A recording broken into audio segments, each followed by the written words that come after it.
Lavasa India की सबसे पहली प्लान्ड हिल सिटी थी।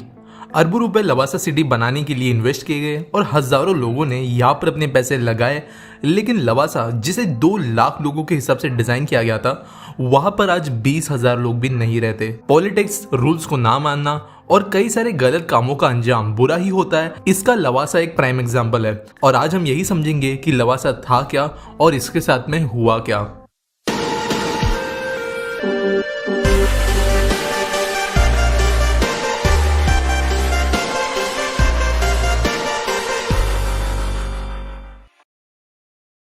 अजित गुलाबचंद, जो HCC या हिंदुस्तान कंस्ट्रक्शन कंपनी के MD थे, वो एक बार पोर्टोफिनो इटली गए थे। उन्हें वो सिटी इतनी पसंद आई कि उन्होंने अपना एक ड्रीम प्रोजेक्ट मन में बना लिया कि इंडिया में भी पोर्टोफिनो इटली की तरह एक सिटी उन्हें बनानी है और इंडिया के अंदर इन वर्ल्ड क्लास स्टैंडर्ड्स को उन्हें इंप्लीमेंट करना है। कुछ साल प्लानिंग करने के बाद में साल 2000 से लेकर साल 2003 के बीच में अजित गुलाबचंद और HCC कंपनी ने मिलकर महाराष्ट्र के पुणे के पास में सह्याद्री माउंटेन्स के बीच में एक जगह डिसाइड की और मुल्शी तालुका में बेस्ड इस जगह पर लवासा सिटी बनाने का निर्णय लिया गया और इसका काम शुरू कर दिया गया। लवासा के इनिशियल प्लान्स में 5 सब टाउन्स थे और हर एक टाउन एक वैली में बसा हुआ था, एक वाटर बॉडी के पास में।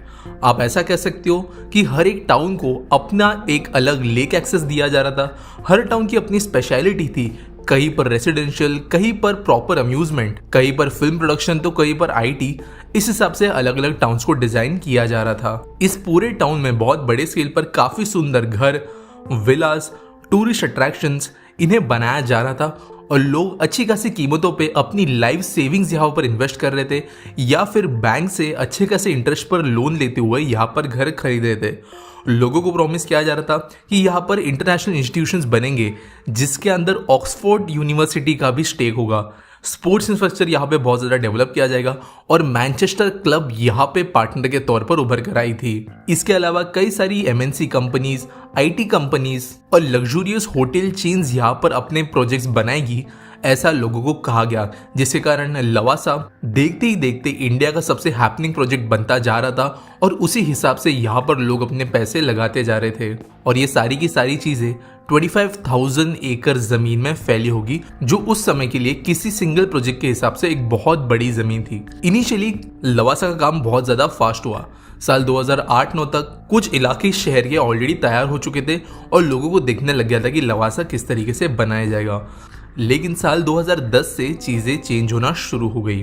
दोस्तों, वेस्टर्न घाट्स या Sahyadri mountain range UNESCO protected natural zone है और इसके कारण यहाँ पर कंस्ट्रक्शन करने के लिए बहुत सारी परमिशंस की जरूरत होती है।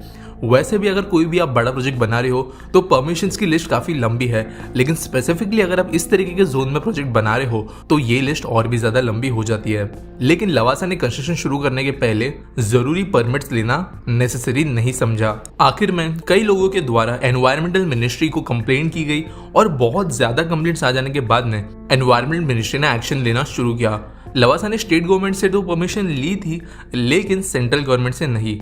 आखिर एनवायरमेंटल मिनिस्ट्री में 2011 में नोटिस भेजते हुए लवासा को अपने पूरे साइट पर सारे के सारे काम बंद करने के ऑर्डर्स दिए। लवासा और महाराष्ट्र गवर्नमेंट का कहना यह था कि क्योंकि लवासा सिटी सी लेवल से 100 मीटर से ज्यादा ऊंचाई पर मौजूद नहीं है, तो जो हिल डेवलपमेंट के रूल्स है उसके अंतर्गत इसे नहीं रखा जा सकता और इसीलिए सेंटर की परमिशन जरूरी नहीं है।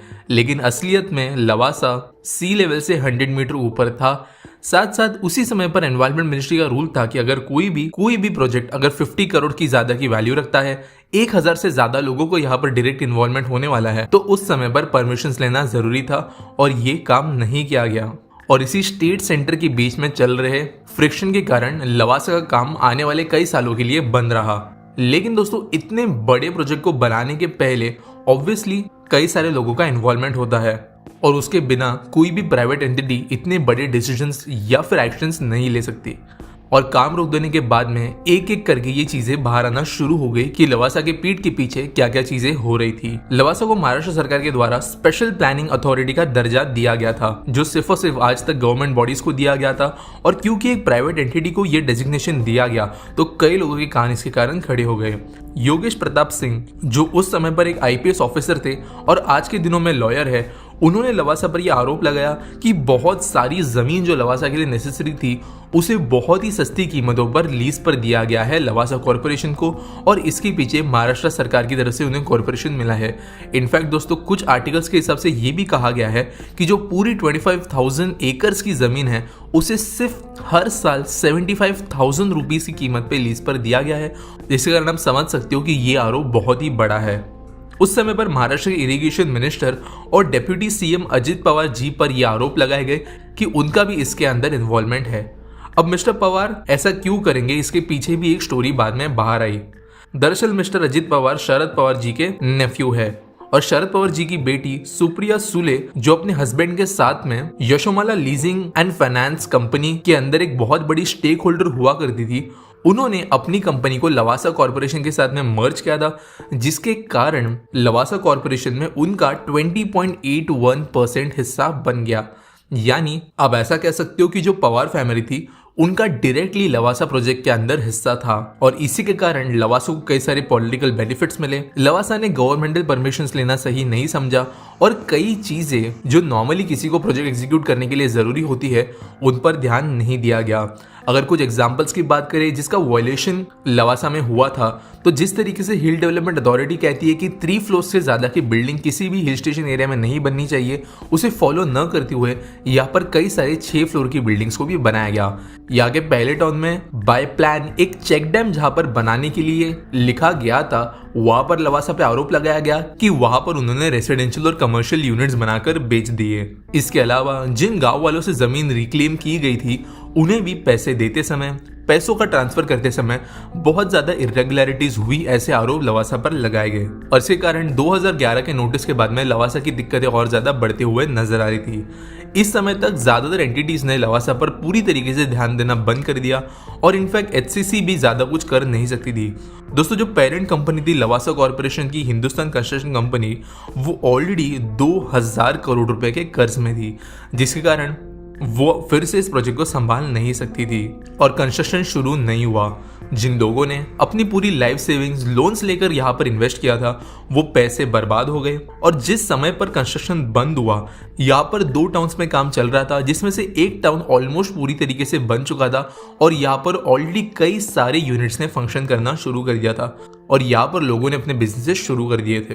आज के करंट सिनेरियो की बात करें और अगर फ्यूचर की बात करें तो लवासा आज सिर्फ एक छोटा सा टूरिस्ट स्पॉट रहा है जहां पर मुंबई पुणे सिटी के लोग 1 डे ट्रिप्स के लिए, पिकनिक्स के लिए, bike rallies, long drives, wedding shoots, इन जैसे चीजों के लिए ट्रैवल करते हैं। यहाँ पर 2 से 3 साल पहले इसकी भी संख्या अच्छी खासी बढ़ गई थी, लेकिन क्योंकि यहाँ पर पैसे नहीं आ रहे थे तो कई सारे जगह यहाँ पर डिटोरिएट होना शुरू हो गए।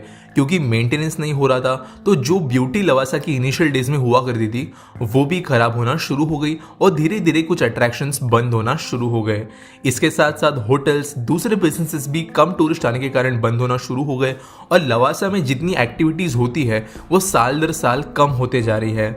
इनफैक्ट यहाँ पे टूरिस्ट इन्फ्लो इतना कम हो गया और इसी कारण पैसों का इन्फ्लो इतना कम हो गया कि अगर आज आप लवासा विजिट करना चाहते हो तो आपको 500 रुपीज का एंट्री पास खरीदना पड़ता है और अगर आप वहाँ पे प्री वेडिंग शूट वगैरह करना चाहते हो तो आपको परमिशन लेते हुए कुछ चार्जेस भी पे करने पड़ते हैं ताकि जितनी सिटी बची है फंक्शनिंग स्टेट में उसे एटलीस्ट मेंटेन रखा जा सके। फ्यूचर की बात करें तो लवासा फिलहाल बैंक्रप्सी कोर्ट में है। लवासा अपने लोन्स रीपे नहीं कर पाई, उन्होंने लोन्स डिफॉल्ट किए, बॉन्ड्स डिफॉल्ट किए और कई लोगों ने इन्हें कोर्ट में खींचा। रिकवरी की प्रोसेस चलते समय लवासा के पास में जो भी एसेट्स है उनका सेल प्रोबेबली आने वाले कुछ समय में हो जाएगा, ऐसा फिलहाल नजर आ रहा है। लेकिन क्योंकि कई सारी पार्टीज इन्वॉल्व है, कई सारे केसेस इन्वॉल्व है, तो इसमें समय भी लग सकता है। टोटल लवासा कॉर्पोरेशन पे 6200 करोड़ रुपए का कर्ज है और इसकी रिकवरी करना बहुत ज्यादा डिफिकल्ट बन रहा है स्टेक होल्डर्स के लिए। अगर एक पॉजिटिव पॉइंट की बात करें कि फ्यूचर में लवासा का काम पूरा हो सकता है तो यहाँ पर इंटरप्ट जो एक यूएस बेस्ड कंपनी है और ओबरॉय रियलिटी जो मुंबई के one of the biggest real estate players में से एक है, इन्होंने बिड्स सामने रखी है लवासा कॉर्पोरेशन को खरीदने के लिए।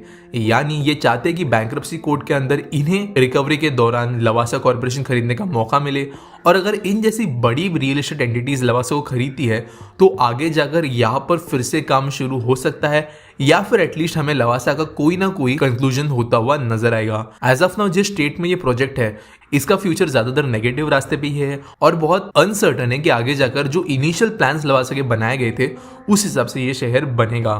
तो दोस्तों ये रही आज की वीडियो। अगर आपको पसंद आई होगी तो लाइक करना, शेयर करना, सब्सक्राइब करना, ट्विटर पर आप मुझे फॉलो कर सकते हो और मिलेंगे अगले वीडियो में।